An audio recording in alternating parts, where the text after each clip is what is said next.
Hi guys, I welcome you to Smart Kida concept clearing. So we understand today the concept of political party funding in India.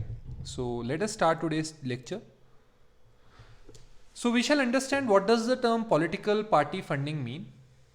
We will look at the various legal provisions that guide the party funding and advantages and disadvantages of allowing this funding. So, as we all know, across the world, political parties require funding to explain and advertise their policies for their electorate, reach out to the people, reach out to the people, and advertise their policies to the electorate, reach out to the people, and raise their funds for needs during campaigns. These funds are sometimes also used for carrying out their routine activities. But the first question is, what is political party funding? So, let us start our article by answering this question. So political party funding means it's a type of method used by various political parties to raise money for the campaigns and other activities. This type of funding is also known as grassroots fundings or support. This model of funding is called PPF. So laws related with PPF political party funding are provisions according to the Representation of People Act. Section 29B of the Representation of People Act entitles parties to accept voluntary contributions by any person or company except a government company. Section 29C of RPA mandates political party to declare donations that exceed 20,000 rupees. Such a declaration is made by making a report and submitting the same to Election Commission. Failure to do so on time disentitles a party from tax relief under the Income Tax Act. Next comes is provisions as per the Companies Act 2013. This act governs the funding by corporate bodies. Under section 182, it is given that a company needs to be at least 3 years old to be able to donate to a political party. Companies can donate up to 7.5% of average net profits made during 3 simultaneous preceding financial years. So this purpose for this is that this should not be a what we say bogus company, a fuzzy company.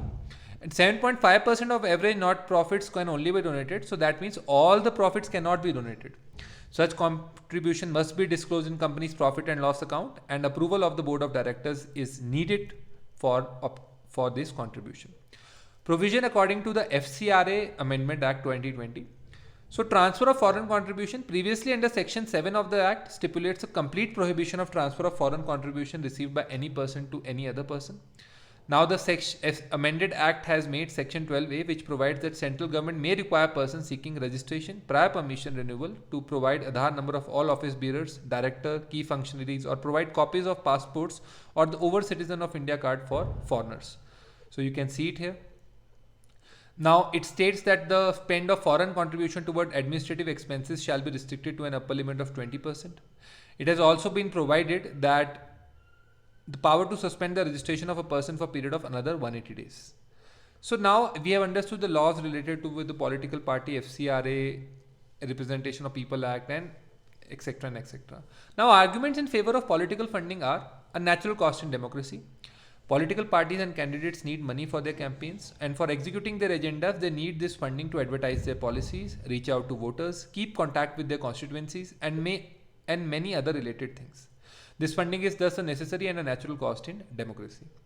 Cooperation between private and government. The private companies or individuals who fund these political parties tend to bring forth projects or ventures in the coming times which can benefit the nation and lead to cooperation in the terms of development. Government treasury is saved, though the elections are a very important aspect in country's democratic structure, but spending much of people's money on it is not good. Thus, with the help of this funding, treasury to some extent is saved, and this money can be utilized in some other essential matters. Now, against, in a country like ours where corruption scores high, making fake companies to route black money for funding political parties is very easy, and there's a big problem. Therefore, political funding through companies should be strictly monitored to curb black money. The companies or the individuals who provide funds can easily exercise their influence over political parties. They can influence in terms of decisions taken or policies listed out. So this is not desirable for better functioning of the state. This is in the crony capitalism. Loopholes in the legal structure.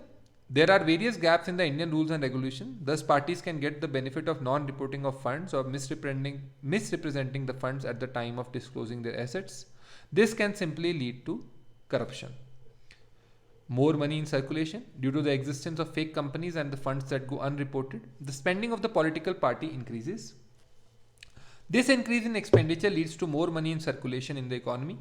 Now this extra money in economy can result in inflation. This situation is not favorable for any country or economy. Now let us go ahead. So now we have understood the arguments in favor and against. Now let us understand what are electoral bonds, because these are also in news. Electoral bonds are the financial instruments for making donations to political parties. These bonds are issued in multiples of rupees 1000, 10,000, 1 lakh, 10 lakh, 1 crore, 10 crore without any maximum limit. Who can issue this? State Bank of India is authorized to issue and cash these bonds, which are valid for 15 days from the date of issuance. These bonds are redeemable in the designated account of the registered political party. These bonds are available for purchase by any person who is a citizen of India or incorporated or established in India for a period of 10 days each in the month of January, April, July and October, as may be specified by the central government. A person being an individual can buy bonds either individually or jointly with other individuals. Donor's name is not mentioned on the bond. Concerns related to these bonds defeats clarity. These clearly defeat the principle of transparency in political finance because it simply hides the identity of the donors from the public. Anonymity. Neither the political party nor the donor is under obligation to reveal anything. This clearly threatens the freedom to obtain political information.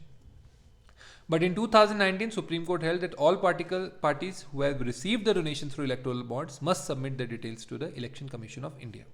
So now coming to the conclusion.